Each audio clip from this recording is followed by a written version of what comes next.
আসসালামু আলাইকুম। র‍্যাপিড প্রিপারেশনের পক্ষ থেকে তোমাদেরকে স্বাগতম। ভাইয়াপুরা, আজকে আমরা পড়ব একাদশ দ্বাদশ শ্রেণীর উচ্চতর গণিত প্রথম পত্রের একটি অধ্যায়, যার নাম ম্যাট্রিক্স এবং নির্ণয়। তো আগে প্ল্যানটা বলে নিই। প্ল্যানটা হচ্ছে ভাইয়া, আমরা 20 মিনিট করে ক্লাস করব কয়েকটা, এবং এই ক্লাসের মাধ্যমে অধ্যায়টা শেষ করে ফেলব, এবং ক্লাসের পরে কিছু প্র্যাকটিস দিব বই থেকে, সেই প্র্যাকটিসগুলো করবা।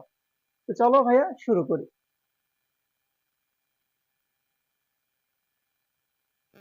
ভাইয়া, অধ্যায়টার নাম হচ্ছে ম্যাট্রিক্স ও নির্ণায়ক। আমি শুধু প্রথম অনুশীলনটা আজকে পড়াবো। দেখো, ফার্স্টে জানতে হবে ভাই ম্যাট্রিক্স জিনিসটা কি। তো ম্যাট্রিক্স কি সেটা আমি মুখে মুখে বলে দিচ্ছি। যদি একই ধরনের কোনো তথ্য বা উপাত্ত তৃতীয় বন্ধনীর মধ্যে আবদ্ধ থাকলে সেটাই হচ্ছে ম্যাট্রিক্স। আশা করি যদি না বুঝে থাকো, দেখো বুঝবা। একটা জিনিস ভাবো, মনে করো তুমি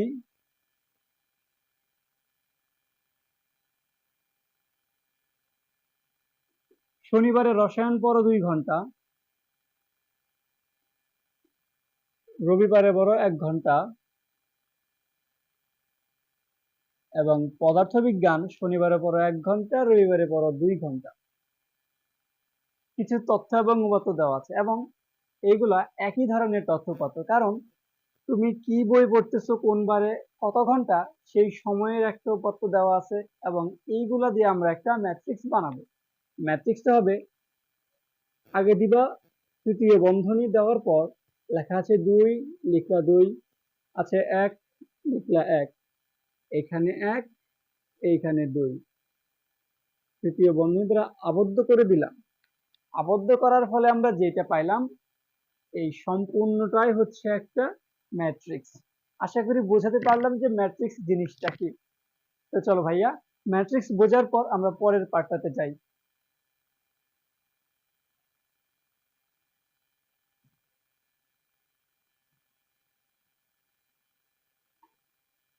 এখন একটু লিখে নাও এখানে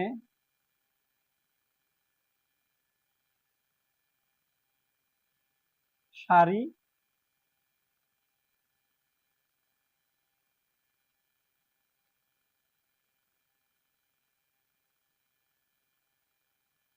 কলাম। এখন আশা করি বুঝতেই পারছো যে সারি কলাম দ্বারা কি পড়াবো। ধরো একটা ম্যাট্রিক্সে আমরা লিখলাম 1 0 5 1, কিছু তথ্য এবং উপাত্ত দেওয়া ছিল, সেইগুলো আমরা তৃতীয় বন্ধনী দ্বারা আবদ্ধ করে একটি ম্যাট্রিক্স বানাইলাম। আশা করি বুঝছো। এখন ম্যাট্রিক্স বানানোর পর একটা জিনিস দেখো তো, ম্যাট্রিক্স বানানোর পর একটা বিষয় তোমরা খেয়াল করো, এই বরাবর 2টা সংখ্যা দেওয়া আছে, এবং এই বরাবর 2টা সংখ্যা দেওয়া আছে।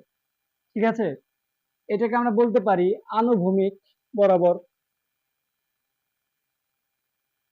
আনুভূমিক বরাবর, বা এটা বলতে পারি আমরা কি, এগুলো হচ্ছে সারি। আনুভূমিক বরাবর কি থাকে, সারি। সারিকে আবার আমরা বলি রো। এটা যেহেতু প্রথম সারি, আমরা এটাকে বলবো রো 1। এটা যেহেতু দ্বিতীয় সারি, এটাকে আমরা বলবো রো 2 বা সারি 2। এখন শুধু সারি পড়লেই হবে, হবে না, একটু কলামও পড়ে নেই। এই বরাবর যা আছে 1 5, এই বরাবর এগুলোকে বলা হয় কলাম। এটা কলাম 1, এবং এটা হচ্ছে কি ভাইয়া, কলাম 2। আশা করি বুঝছো যে সারি জিনিসটা কি এবং কলাম জিনিসটা কি। তো যেটা আনুভূমিক বরাবর থাকে সেটা সারি, মানে সারি হচ্ছে শোয়ানো অবস্থায় থাকবে, এবং যেটা দাঁড়ানো অবস্থায় সেটা হচ্ছে কলাম। দাঁড়ানো বলতে একটু ভালোভাবে বলি, সেটা হচ্ছে উলম্ব। যেটা উলম্ব সেটা কি, সেটা হচ্ছে কলাম। তাহলে একটা জিনিস বলো তো ভাইয়া, এই ম্যাট্রিক্সের কয়টা কলাম রয়েছে? দেখতে পাচ্ছি কলাম 1, কলাম 2, মানে 2টা কলাম রয়েছে। আবার এই ম্যাট্রিক্সের সারি কয়টা রয়েছে, মানে রো। এই যে একটা সারি, 2টা সারি, মানে এই ম্যাট্রিক্সের একটা সারি, সরি 2টা সারি এবং 2টা কলাম আছে। আশা করি বুঝছো যে সারি এবং কলাম দ্বারা কি বোঝায়। একটা কোশ্চেন ধরি, বলো তো দেখি পারো কিনা।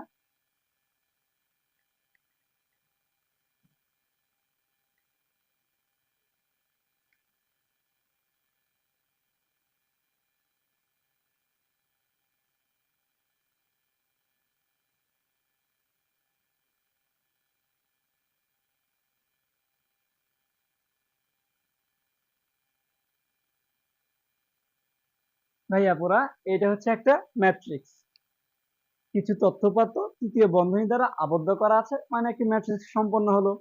এই ম্যাট্রিক্সের নিশ্চয়ই সারি আছে, তাহলে এই ম্যাট্রিক্সের সারি সংখ্যা কত বলতো? এই ম্যাট্রিক্সের সারি সংখ্যা কত? এই ম্যাট্রিক্সের সারি আছে কয়টা? একটা, দুইটা, তিনটা। মানে সারি আছে কয়টা? তিনটা। তাহলে সারি যদি তিনটা থাকে, কলাম কয়টা আছে ভাইয়া বলো তো? কলাম আছে একটা, দুইটা, তিনটা। আশা করি বুঝতে পারছো যে ম্যাট্রিক্সের কয়টা সারি কয়টা কলাম। সারি কলামের বিষয়গুলো শেষ। এখন সারি কলামের বিষয়গুলো শেষ হওয়ার পরেও সারি কলাম দ্বারা আমরা আরেকটা জিনিস পড়বো, সেটা হচ্ছে ম্যাট্রিক্সের ক্রম। সেটা হচ্ছে ম্যাট্রিক্সের ক্রম বা অর্ডার বা পর্যায়। দেখো দেখাচ্ছি বিষয়টা। ম্যাট্রিক্সের পর্যায় বা ক্রম বা অর্ডার যাকে বলে সেটা আমরা এখন শিখব। বিষয়টা কেমনে বলি দেখো, ম্যাট্রিক্সের পর্যায়, ম্যাট্রিক্সের ক্রম, ম্যাট্রিক্সের অর্ডার। আমরা একটা ম্যাট্রিক্স লিখে ফেলি, লিখলাম 1 0 5 4 2 1। কিছু তথ্য বা উপাত্তকে আমরা তৃতীয় বন্ধনী দ্বারা আবদ্ধ করে দিলাম, মানে একটা ম্যাট্রিক্স পেয়ে গেলাম। যেহেতু ম্যাট্রিক্স পাইছি, ম্যাট্রিক্সের সারি আছে কয়টা? রো, রো আছে কয়টা? একটা রো, দুইটা রো। রো আছে দুইটা।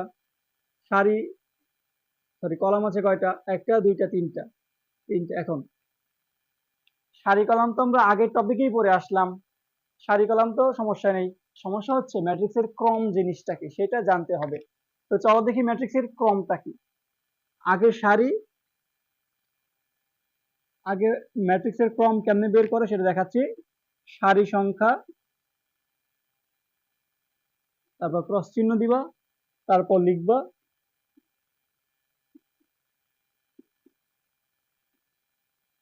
কলাম সংখ্যা, শেষ।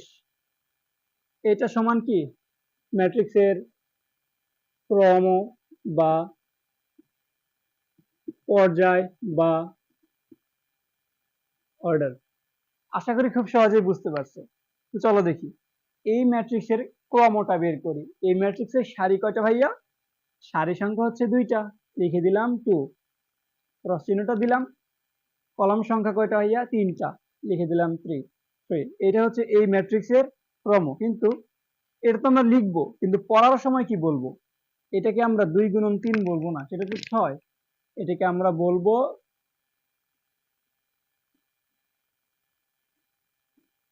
2/3। তাহলে এই ম্যাট্রিক্স হচ্ছে 2/3 ক্রমের ম্যাট্রিক্স।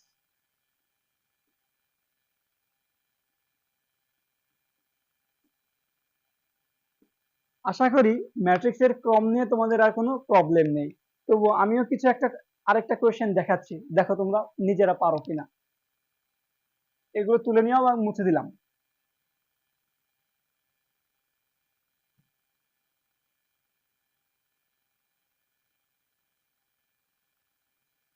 ভাইয়া পুরা একটা কোয়েশ্চেন আমি তোমাদের দিচ্ছি, বলো তো।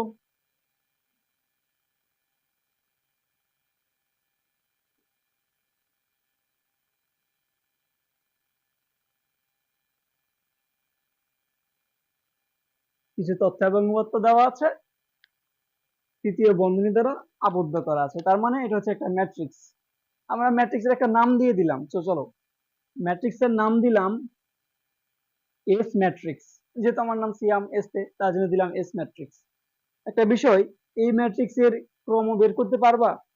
আচ্ছা, অবশ্যই পারবা, কারণ পড়িয়েছি তো। ক্রম বিষয়টা কি? সারি সংখ্যা। এই ম্যাট্রিক্সের সারি সংখ্যা কত? এই ম্যাট্রিক্সটার আমরা ক্রম বের করি। সারি সংখ্যা কত? একটাই সারি আছে, মানে 1 বাই কলাম সংখ্যা কয়টা ভাইয়া? 1। তো কলাম গুনি চলো, 1 2 3 4 5 6 7 8 9। কলাম আছে 9টা, লিখলাম 1/9, শেষ। এটা 1/9 ক্রমের ম্যাট্রিক্স। কিন্তু এটা কি করবো জানো, এই যে ম্যাট্রিক্সের কর্নারে লিখে দিবা, না লিখলেও কোনো প্রবলেম নেই, কিন্তু তুমি চাইলে লিখে দিতে পারো। আশা করি আজকে খুবই সহজ বিষয় পড়িয়েছি। ম্যাট্রিক্স কি, ম্যাট্রিক্সের সারি এবং কলাম সংখ্যা এবং ম্যাট্রিক্সের ক্রম। লাস্ট একটা জিনিস তোমাদের বলে দেই যে ভাইয়া, ম্যাট্রিক্স শুধু এই থার্ড মানে তৃতীয় বন্ধনী দ্বারা বোঝায় না। তুমি ম্যাট্রিক্স প্রকাশ করতে পারো আরো দুই ভাবে। দেখাচ্ছি কিভাবে। কিছু উপাত্তের পাশে তৃতীয় বন্ধনী দ্বারা বা প্রথম বন্ধনী দ্বারা বা উভয় পাশে সমান্তরাল সরল রেখা দ্বারা, এটা হচ্ছে ম্যাট্রিক্সের প্রকাশ। এইভাবেও প্রকাশ করতে পারো।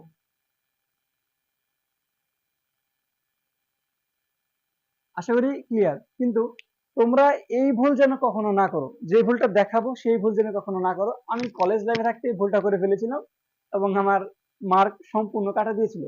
আমি বলতে পারি আমার ফুল ম্যাথ হয়েছিল এবং আমি মান সহ প্রায় ম্যাথটা মুখস্থ ছিল আমার, কিন্তু পরীক্ষাতে করেছি, আমি জানি আমার হয়েছে, বাট পরে দেখে হয় নাই। স্যারকে বললাম স্যার নাম্বার কোথায়? পরে স্যার আমাকে বললো তুমি চিহ্ন কি দিয়েছে একটু দেখো। আমি কি লিখেছিলাম সেটা দেখি। মনে করো 1 2 4 5 একটা ম্যাট্রিক্স, এইভাবে লিখতে পারো, অথবা এটাকে আমরা এইভাবেও লিখতে পারি, অথবা এটাকে আমরা এইভাবেও লিখতে পারি। এই তিনটা জিনিস দ্বারাই তোমাকে একই জিনিস বোঝাবে, মানে এটাও একটা ম্যাট্রিক্স, এটা যে ম্যাট্রিক্স, এটা ওই একই ম্যাট্রিক্স, এটাও একই ম্যাট্রিক্স, মানে যে লাও সেই কদু। এখন আমি কি ভুলটা করছিলাম দেখো, আমি সব ঠিকঠাক লিখছি, শুধু এই যে থাকে কেমন তৃতীয় বন্ধনী না, বাট আমি লিখছিলাম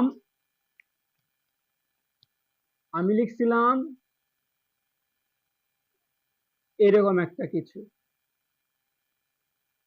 এবং এটা লেখার কারণে আমি নাম্বার পেয়েছিলাম 0। বুঝতে পারলাম? আশা করি এই ভুল করবে না। তাহলে ভাইয়া পুরা আজকে এই পর্যন্তই ছিল। আমি আরেকবার রিক্যাপ করে নিচ্ছি যে কি পড়িয়েছি। তো চলো দেখি। ফার্স্টে আমরা পড়েছি যে ম্যাট্রিক্স জিনিসটা কি, বলেছি যে একই ধরনের তথ্য বা উপাত্ত তৃতীয় বন্ধনী দ্বারা যদি আবদ্ধ থাকে সেটা হচ্ছে ম্যাট্রিক্স। এখন ম্যাট্রিক্স তাহলে প্রকাশ করি কিভাবে? তিন ভাবে প্রকাশ করতে পারি, তৃতীয় বন্ধনী দ্বারা, প্রথম বন্ধনী দ্বারা, এবং আরেকটা হচ্ছে দুই পাশে সমান্তরাল সরল রেখা দ্বারা।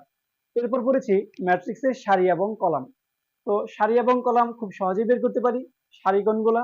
যেগুলো সমান অবস্থায় থাকে বা আনুভূমিক অবস্থায় যেগুলো থাকে সেগুলো হচ্ছে কি সারি, এবং যেগুলো দাঁড়ানো অবস্থায় থাকে, যেগুলো লম্বা অবস্থায় থাকে, উলম্ব অবস্থায় থাকে, সেগুলো হচ্ছে কি ভাইয়া কলাম। তো ম্যাট্রিক্সের সারি এবং কলাম আশা করি খুব সহজেই বুঝতে পারছো। সারি কলাম পড়ার পর ম্যাট্রিক্সের ক্রম পড়েছি।